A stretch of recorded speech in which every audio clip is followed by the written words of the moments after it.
and it won't be very comfortable for them, but we don't want it too wide. So that's what you're going to be looking at, is the seat width, and then looking at your seat height. The seat depth is the same in all of them. Weight capacity, 127 for the small, and the medium large is 158 kilograms. Okay, pressure care. So we've already talked about one benefit, which is VP fabric on all contact areas. But what we can also do is take off this cushion, lift this up here, and now I've got a zip. Undo the zip, and as I mentioned earlier, it already has a foam cushion which has medium to high pressure relief in it.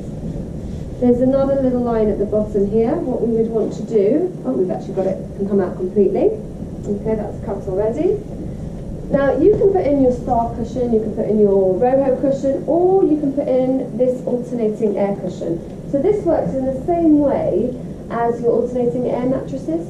If you have someone that's got very high pressure care needs, this could be a good option. Now Roho and Star work really well. What we're looking at is a hole of 17.5 by 17.5 and 3 inches deep, and that will accommodate most pressure cushions out there. The downside to putting in one of those cushions that we were talking about earlier, the Roho and the Star, is that sometimes they're a little bit hard to maintain when they're already inside here. Whereas with this one, it goes in, there's usually a hole over here. This is an old version, I think. The hole goes through, the tubes go through the hole. We then have a flap at the back here.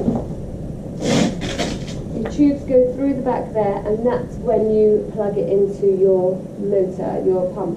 The benefit of having this is that it just keeps going, so you don't have to maintain it. As long as the setting is correct, it's very low maintenance, so that can be more helpful than using some of the other cushions. It doesn't mean it's the only option at all. You also have people that are very familiar with their own cushion, they're comfortable with their own cushion, they don't want to make changes. Then it's quite nice for them just to be able to take their cushion and slot it right inside. Okay? Does that make sense? Useful? Yeah? Excellent. Okay, cool. So this goes back in, and we zip out again. And I would also always say that when you are choosing one of your own cushions, take it out of the cushion cover and just insert it, because the foam surround will keep it nice and secure, and you're reducing the amount of fabric over the top, and actually that's a benefit. You want to get maximum benefit from the pressure distribution from the cushion, so by having one less layer, they're going to get more benefit from it. So we bring this back, and we slot it right into the back there. And then put the cushion back. And that's how I manage pressure care. Okay. Last thing, posture. Posture management. So the fact that it has your tilt and space function is really helpful. That in itself can maintain someone's posture really well. But if it's not quite enough, they might need a bit of a prompt, they might need a bit of extra support. So the first thing that we would look at is actually looking at the adjustment within these cushions over here. So we've got waterfall backrest cushions. 3 of these cushions, each one of them has a zip. Open it up, lots of foam in there, lots of stuffing. Feel free to take out lots of it. It's quite firm to begin with, and that can be quite uncomfortable. So if you take out some of it, it allows the person to just immerse into the cushions more comfortably and can give them a bit more support. In addition, if someone has a tendency to lean to one side, for example, I can just move the stuffing across to one side and give a bit more support on that side, and so it helps them to maintain good positioning. Alternatively, if someone has maybe a pressure injury somewhere, what we can do is create a well within the cushion, and they can just offload a little bit in that position there. So you do the same on whichever cushion you need to have it on. So that is your first port of call. Adjust the positioning of the cushion. Really important to get comfort right. Okay, because some people sit in the chair and they might be like, oh dear, it's so uncomfortable because it's too firm. Reduce some of the stuffing and you may well get them into a much more comfortable position. And that belt goes back on again. But then if that's not quite doing anything for them, what we have are these little wedges. And we can just adjust and put those in anywhere we like to provide support. You might want to do 2 down the back here, you might want to do 1 on either side. And if I'm honest, they don't make a huge amount of difference, particularly when it's well stuffed. If there is less stuffing in, you will get more benefit from it. For some people, it is just a prompt. It just gives them a little bit of a prompt to accommodate their posture. It's not going to maintain their posture. It's just enough to say, sit up, stay sitting upright. Okay? So that is one option there. But if that's not quite meeting the needs, and actually it's their pelvis that's a little bit unstable and they need a bit more support at the pelvis, we would remove these. Okay, and we would put in this lateral support backrest. It goes in the bottom here, so we just slot it in there. That goes in there. And what that does is it just gives a little bit more support around the hips. For some, it will just give it a nice, secure hug, so they've got the stability at the hips, and it just helps them to maintain a better position at the hips. And again, that in conjunction with tilts and space can make a lot of difference. What you may need to do, so now I've removed the cushions, this is actually a little bit shorter in depth. So if I was using this, I'd probably bring my seat depth in more by using a depth adjustment kit, so I was in a better position. Okay, so it's just something to bear in mind as well. So that will only give a little bit of support at the hips. Actually, some people are quite creative, and they might do this. We've actually done that. Have you? And it helped? It's amazing. Oh, yeah. So that's a bit too stuffed for me. That's really good. I've still got function. Can you tell us about your client that you've used the chair for? One or two examples of what the needs were and how the chair met the needs, please, if you don't mind. This is the lady in waiting. Edna Wine. The chair's very similar.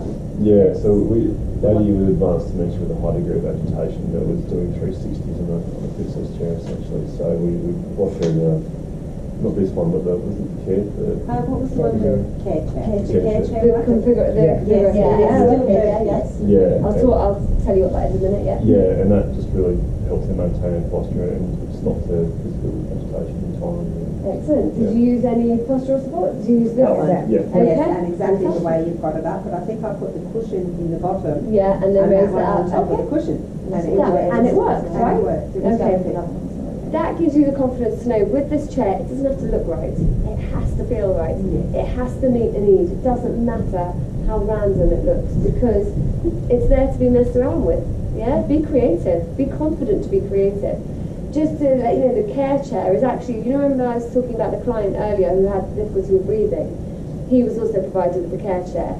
The care chair has an independent tilt and space, and it's a chair that's on wheels and it is there to be used to move a person room to room.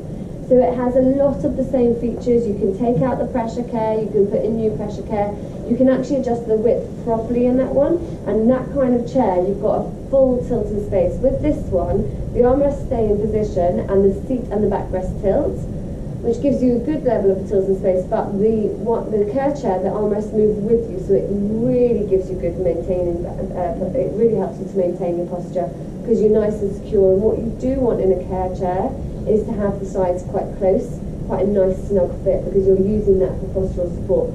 With a chair like this, you're not using it for postural support because there's going to be friction because the armrest stays still and the seat moves. So you don't want them to be tight. Whereas when they're in a care chair, it's also the VP fabric on the armrests, on the inside of the armrests, and it does tilt a little bit more, and you've got also all the options of postural support, and it just gives you a much better position. So it's really good for people that are fully hoisted. So it's not for standing transfers, it's not for stand-aid transfers. You've got to be really hoisted to be using that equipment, that chair. But that's great that you were creative. So some people will also, they'll do that, which doesn't look quite right. They might even just do this and put that right over to one side because that's the only place they need the support. Again, it doesn't look ideal, but if it meets the needs, job done. Okay? But then you have some people that have quite significant postural needs, so they really are quite weak, they really have a tendency to lean. So what we may want to do with that is, with those people, is use this adjustable support lateral backrest. That goes into the back of the chair. These here get fitted on. Don't look like they're going to do very much, do they? But actually, bring that in quite close. Okay, doesn't look like it's going to do anything, but as I sit in it, it's going to grip me. Because of the fact that the backrest also comes around, it's gripping me quite nicely over here, so it's going to give me the support that I need where I need it. It might be that I need it a bit lower, so it holds my pelvis tighter. Much more supportive than this one, okay? it might be that I have such a tendency to lean to this side. It's not quite holding me in position there, but what I can do, put that one there, and I've got better support if I do it better. So bring this in a little bit more. And then I've got better support. So I'm sitting in a nice upright position, I've got support at the shoulder, support down at the pelvis, and I've still got upper limb function. So again, looking at that, doesn't look quite right, does it? It doesn't matter, it meets the needs. So this is really adjustable, very easy to reposition, and do it once the person's in the chair. You want them to kind of lean to one side slightly, tuck it into where you need it to be, and bring them back to the other side. Those are your postural support options. There's one other option that I'm going to just talk about. Has anyone worked with someone with a kyphosis? Yeah? Or scoliosis? So scoliosis is a curvature of the spine kind of to the side. A kyphosis is a curvature of the spine that basically brings the head forward, so your chin ends up on your chest, which means when you're like that, you can't see anything that's going on. And when you're sat in a chair and you're against the backrest, you're really pushed forward, and the apex of your spine is what comes into contact with the backrest, which means that the risk of pressure injury is really high and it's really uncomfortable.